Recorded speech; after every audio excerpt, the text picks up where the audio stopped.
লীগ আওয়ামী লীগ কি জিনিস দেখাইয়া দিল। অনেকেই আমরা ভাবছি যে আওয়ামী লীগ শেষ, ফুতুর হয়ে গেছে, ওরা পলাইয়া গেছে, শেষ, ওরা আর বাংলাদেশে ঢুকবে না, বাংলাদেশে আওয়ামী লীগের আর কোনো কার্যক্রম চলবে না, একবারে আজীবনের জন্য নিষিদ্ধ হয়ে গেল আওয়ামী লীগ।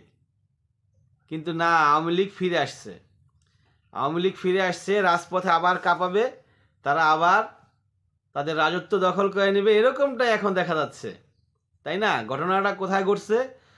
ঘটনাটা ঘটছে হচ্ছে নরসিংদীতে ঘটছে।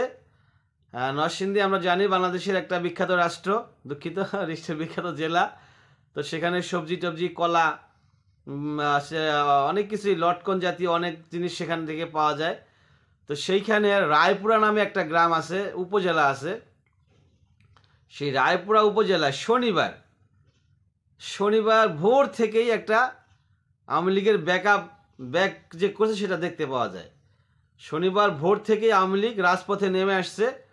আইসা তারা দুই পক্ষ, আওয়ামী লীগ এবং যুবলীগ, দুই পক্ষের ভিতরে সংঘর্ষ হয়ে যায়, অ্যাকশন, দুই পক্ষের অ্যাকশন হয়, সেখানে গোলাগুলিও হয়।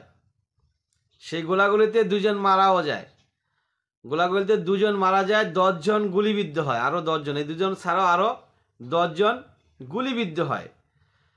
তাহলে তারা কারা কারা? তারা হচ্ছে, একটা দল হচ্ছে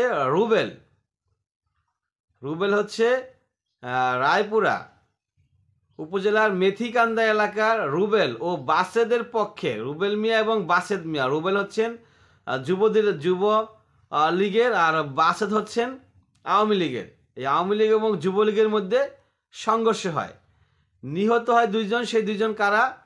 2 জন হলেন রায়পুরা উপজেলার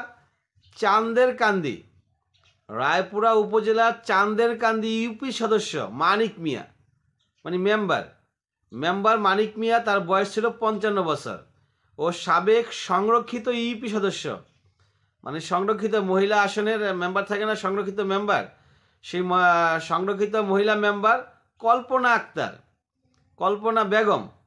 কল্পনা বেগম বয়স হচ্ছে 32, তিনি মারা যায়। তো এখানে আবার কিছু কিছু পত্রিকা বলতেছে যে এই কল্পনা এবং মানিক মিয়া তারা হচ্ছে 2 জন ভাই বোন, তারা 2 জন আপন ভাই বোন, তারা হচ্ছেন মারা যায়। তাহলে আওয়ামী লীগ শনিবার ভোর থেকে এই গন্ডগোলটা পাকায়, তারা একবারে পুরা এলাকা গরম করে রাখে। পরবর্তী পুলিশ আসছে, আইন শৃঙ্খলা বাহিনী আইসা এই ঘটনার নিয়ন্ত্রণে আনেন।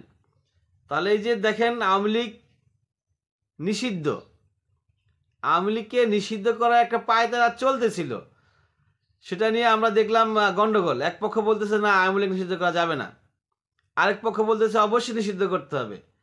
এখন এই যে এই ধরনের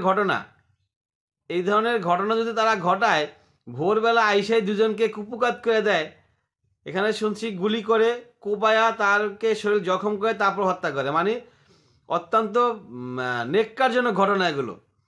এই ঘটনাগুলো যদি তারা ঘটায়, এমনিতেই তারা নাই, তাদের নেত্রী দেশ থেকে পলাইছে, এবং তাদের বড় বড় যে লিডাররা তারা দেশ থেকে কিছু পলাইছে, কিছু গা ঢাকা দিয়ে আছে, এর মধ্যেও তারা এই ধরনের অঘটন ঘটায় দিল, কোবাকবি মারামারি করে একবারে খুন করে ফেললো। তো এই কাম করলে বাঙালি কি ওখানে মানা নিব? তো এই কারণে এদেরকে নিষিদ্ধ করার কথা বলতেছে। নিষিদ্ধ তো স্বাদে করে না, স্বাদে বিলাই মান্দার গাছে ওঠে, মান্দার গাছ চিনেন? তো যাই হোক, সেই মান্দার গাছ নিয়ে পরে কথা বলবো। তো এখন মানুষ যে এদেরকে নিষিদ্ধের কথা বলতেছে, শুধু বলতেছে না, সাধারণ মানুষ এদের কাছে জিম্মি হয়ে থাকতো, এদের অত্যাচারে, এদের নির্যাতনে, এদের কি বলে চাঁদাবাজি, টেন্ডারবাজির কারণে সাধারণ মানুষ একবারে অতিষ্ঠ হয়ে গিয়েছিল। আর সেটাই দেখেন, মাঝে মাঝে তাদেরকে দেখা যায় এই ধরনের উল্টাপাল্টা আচরণের মাধ্যমে। তো এখন যারা এই দলটাকে নিষিদ্ধের পক্ষে আছেন, আমার মনে হয় তারা সহি পথে আছেন।